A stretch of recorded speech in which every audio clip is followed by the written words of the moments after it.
Apa unoziva kuti chinondirwadza chii wangu? Zvinondirwadza stereki because vanhu ndogara ndichivaudza ndichivatsanangurira explaining but havandibhelieve vanongoti exq unonyepa.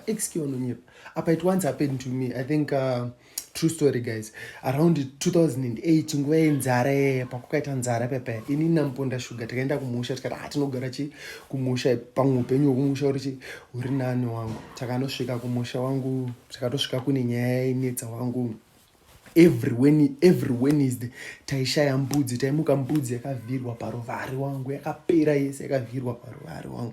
Takanetseka wangu, this went on zvekuti takasvika pakunorova mwana wasabhuku wangu tamuwana achigocha nyama wangu. Takamurova zvekuti yairamba achiti maya haisi mbudzi ndikuvhiya kiti amana. Takamurova achiti wakamboona kiti ichidyiwa here wangu. Takatozobvuma wangu kuti aigocha kitika taona atiratidza musoro wacho but munhu aiti ngato blue black kudhara unoziva muponda shuga aiti ngaarova munhu kudhara wangu. This went on every Wednesday tichishaya mbudzi wangu zvekuti ini namuponda shuga tikati plani nderipi.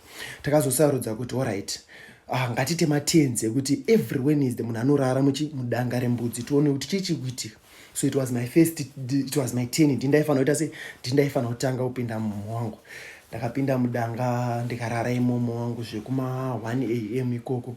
Ndakanyatsorara pamusoro penhoko dzembudzi pachinyatsodziya wangu. Ndakanyatsozembera mbudzi wangu.